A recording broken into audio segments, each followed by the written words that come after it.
If you want more clients and to make more money from your photography, this video is the answer. Photographers are leaving money on the table, and this video is breaking down how I went from struggling to land a single client to running a six-figure photography business. The craziest part is I did this by offering less. There's one fundamental thing you need to get right: your niche.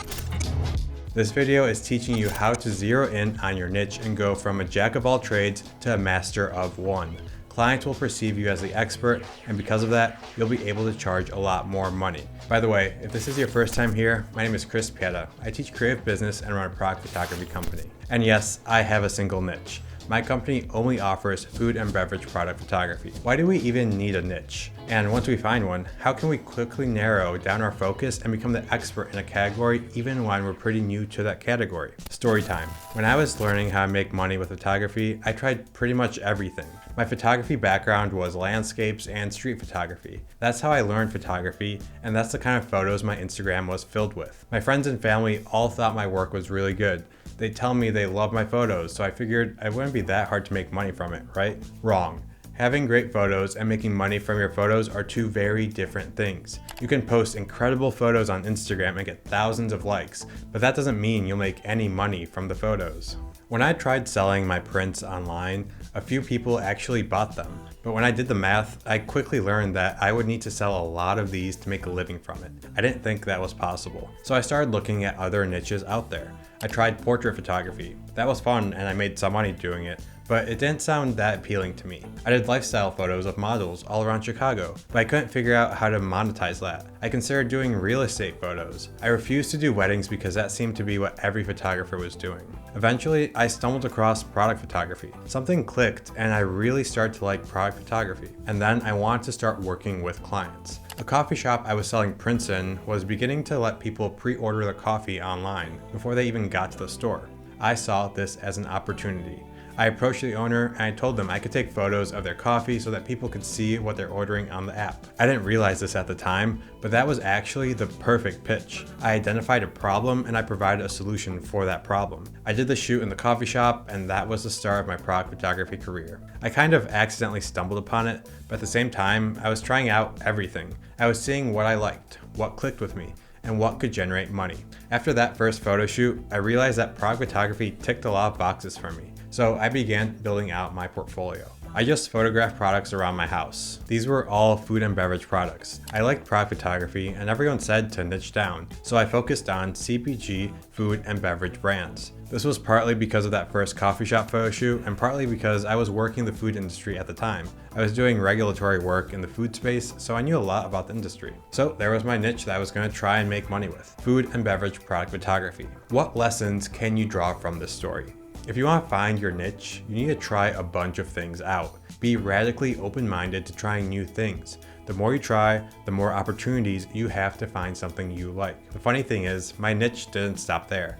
I actually specialized in action food and beverage product photography for the longest time. I would throw water at bottles and I would have these awesome splashes.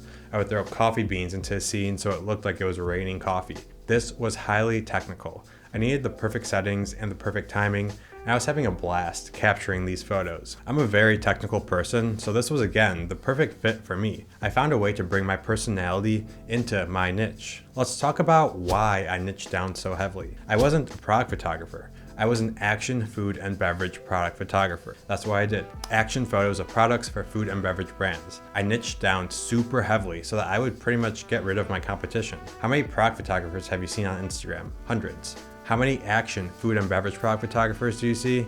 Maybe a handful.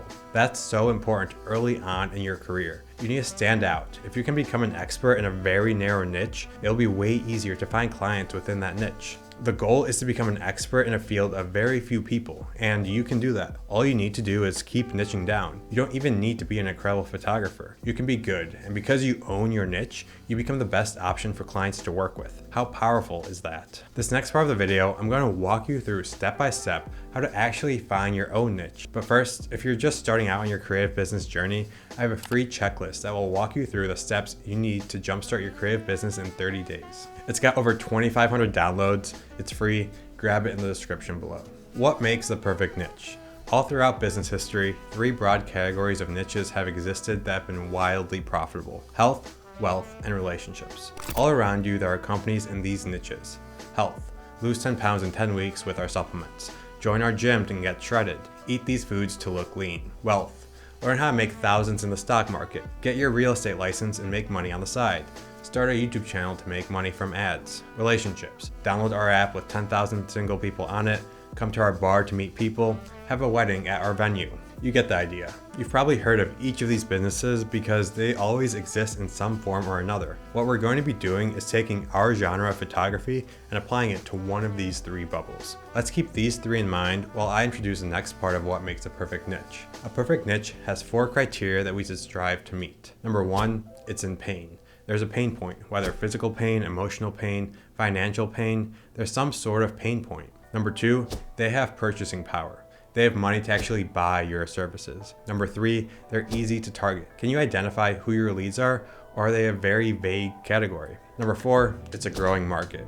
You might as well make your job easy and choose an industry that's growing and not shrinking. All right, so we know the main categories are health, wealth, and relationships. And within that, we need one with a pain point, purchasing power, easy to target, and it's growing. That might sound like a lot, but it's easier than you'd think. If you're straying away from these categories, let me ask you this. Do you want to make this your full-time income or just a side project? If you're fine just doing this as a passion project and making a few bucks, then ignore the niche advice I'm giving. But if you actually want to make this something you can make money from, then follow these rules. I'm a food and beverage product photographer. How do I fall into these categories? Am I health, wealth, or relationships? At first glance, you might not think I'm in any of these, but if you think about it, I'm in the wealth category. Product photos exist so they can make other people money.